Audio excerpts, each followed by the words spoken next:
नमस्कार दोस्तों, मैं आपका अश्विनी विशिष्ट श्री जी की बगिया से। दोस्तों, जैसा कि आप देख रहे हैं कि श्री जी की बगिया का परिवार निरंतर बढ़ता ही जा रहा है।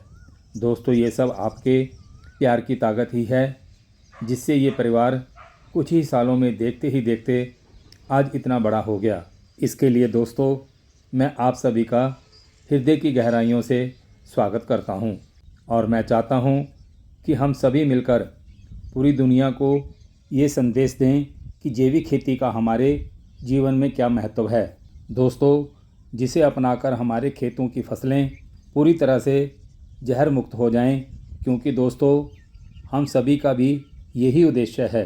तो चलिए दोस्तों, वीडियो को अब आगे बढ़ाते हैं।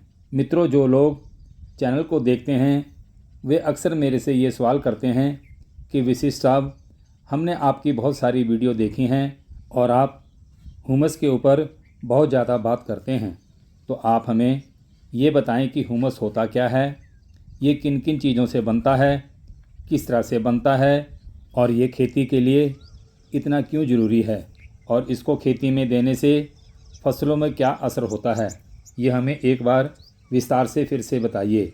तो दोस्तों, आज मैं हुमस के विषय के ऊपर फिर से बात करने वाला हूँ। आप इस वीडियो को बड़े ध्यान से सुनिएगा। दोस्तों देखिए, ये पेड़ की सूखी हुई पत्तियां हैं, चाहे ये किसी भी पेड़ की हों, ये कार्बनिक पदार्थ कहलाती हैं। दोस्तों, हुमस बनाने के लिए किसका योगदान चाहिए? दोस्तों, कार्बनिक पदार्थ का योगदान चाहिए। जैसा कि सूखी हुई पत्तियां, चाहे इसमें घास हो, खरपतवार हो, मेरे कहने का मतलब हम सब इनको अपने बाग बगीचों या खेतों से काट के और फिर इसे इकट्ठा करके यहाँ एक जगह रख देते हैं। दोस्तों, जैसा कि आप वीडियो में देख रहे हैं, दोस्तों हुमस बनाने के लिए हमें कार्बन पदार्थ की ज़रूरत होती है।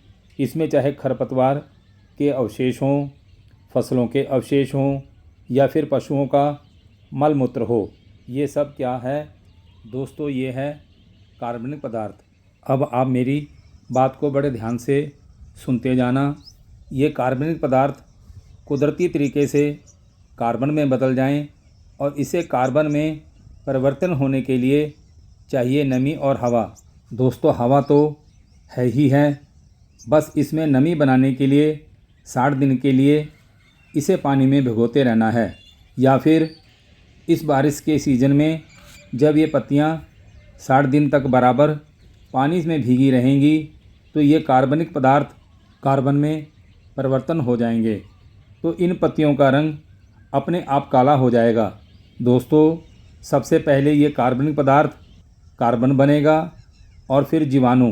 दोस्तों, हुमस में 4 चीज़ें होंगी, जैसे एक कार्बनिक पदार्थ, दूसरा कुछ हिस्सा उसका बन चुका होगा कार्बन, और तीसरा हिस्सा जिंदा जीवाणु, मतलब प्रकृति के नाना प्रकार के सभी लाभदायक जीवाणु, और चौथा फिर उन मृत जीवाणुओं की इकाइयाँ यानी जीवांश।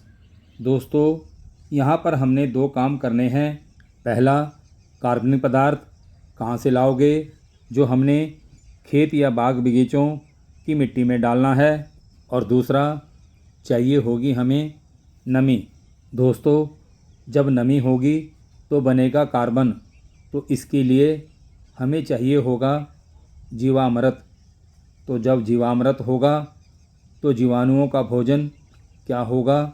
जैसा कि दोस्तों आपने मेरी पहले की वीडियो में देखा होगा कि जीवाणुओं को पालने के लिए मैं ड्रम में गुड़ खिला रहा हूँ। अतः जीवाणुओं की संख्या को बढ़ाने के लिए मैं इन्हें गुड़ खिला रहा हूँ। बेसिकली दोस्तों, ये जीवाणुओं का भोजन नहीं है, इस बात का आपने ध्यान रखना है। दोस्तों, जब मैं इन्हें जंगल से लाया था तो वहाँ पर गुड़ कौन खिला रहा था? कोई भी नहीं। तो दोस्तों, वहाँ पर क्या था? कार्बन। इसका मतलब दोस्तों, ये जीवाणु वहाँ पर कार्बन पर ही डिपेंड थे, तो बेसिकली इनका भोजन कार्बन ही है। लेकिन हम यहाँ इन जीवाणुओं को प्रसारित कर रहे हैं, मतलब हम इनकी संख्या को तेज़ी के साथ बढ़ाना चाहते हैं। तभी तो इनको मैं गुड़ खिला रहा हूँ। तो हमें कार्बन अरेंज करना है। दोस्तों, कार्बनिक पदार्थ और जीवामृत के जीवाणु, ये दोनों चीज़ें होंगी तो ह्यूमस बन जाएगा। दोस्तों, उम्मीद करता हूँ कि आप सभी को आपके प्रश्नों के जवाब मिल गए होंगे, और अगर कोई बात समझ में नहीं आई है तो आप बेझिझक होकर कभी भी मेरे से पूछ सकते हैं। दोस्तों, जो इस चैनल पर अभी नए आए हैं तो वो चैनल को सब्सक्राइब करके बेल आइकन के बटन को ज़रूर प्रेस कर दें, ताकि वीडियो का नोटिफिकेशन आपको सबसे पहले मिल सके।